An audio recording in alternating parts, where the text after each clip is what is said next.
Hello friends, अगला जो case है वो है इस हवाले से कि बाप ने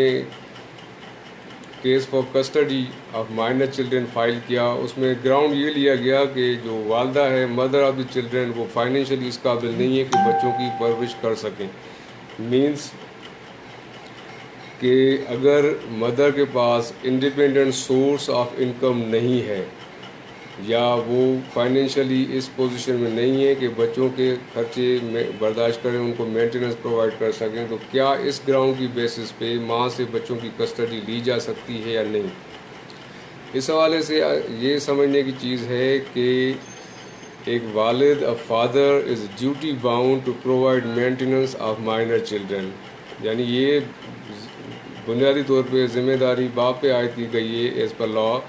कि बाप बच्चों की मेंटेनेंस प्रोवाइड करेगा। और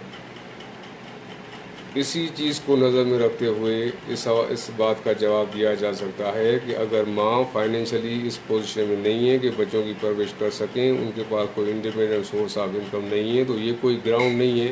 कि माँ से बच्चों की कस्टडी छीन ली जाए, क्योंकि मेंटेनेंस प्रोवाइड करना बुनियादी तौर पे एक वालिद की ज़िम्मेदारी है। तो coming back to this case, ये केस हुआ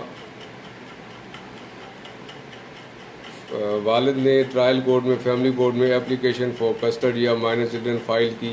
उसमें ग्राउंड ये लिया गया कि बच्चों की माँ के पास इंडिपेंडेंट सोर्स ऑफ इनकम नहीं है और वो फाइनेंशियली इस पोजीशन में नहीं है कि बच्चों की प्रॉपर परवरिश कर सकें और उनको मेंटेनेंस प्रोवाइड कर सकें। ट्रायल कोर्ट ने ये एप्लीकेशन डिसमिस कर दी इसी बात पे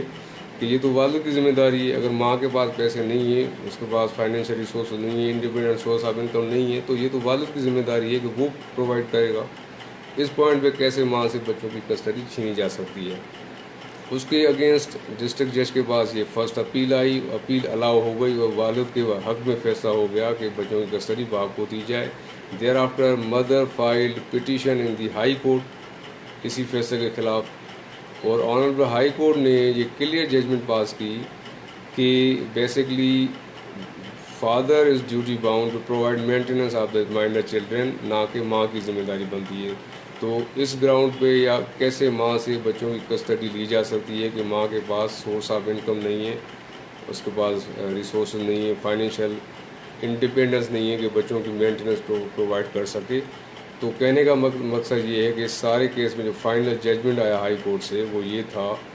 कि custody of the minor children will remain with the mother, बच्चे माँ के पास ही रहेंगे और बाप को डायरेक्शन दी गई थी कि जो भी उनकी सोर्स ऑफ इनकम है उसके अकॉर्डिंगली बच्चों की मेंटेनेंस प्रोवाइड करे। अब इस ऑर्डर में ये क्लियर ये और नहीं था कि वो कितनी मेंटेनेंस, कितनी अमाउंट प्रोवाइड करे। ये फिर मामला अगर असरटेन करना हो अमाउंट के कितनी अमाउंट फादर एज मेंटेनेंस बच्चों के लिए देंगे, ये फिर वापस फैमिली कोर्ट को डिसाइड करना पड़ेगा। लेकिन ये एक प्रिंसिपल सेट हो गया इस जजमेंट से कि अगर माँ के पास सोर्स ऑफ इनकम नहीं है, she is not independent, she does not have a independent source of income, तो ये कोई ग्राउंड नहीं है कि माँ से बच्चों की कस्टडी छीनी जाए या ली जाए, क्योंकि ये जिम्मेदारी तो बाप की है कि वो बच्चों की मेंटेनेंस प्रोवाइड करे।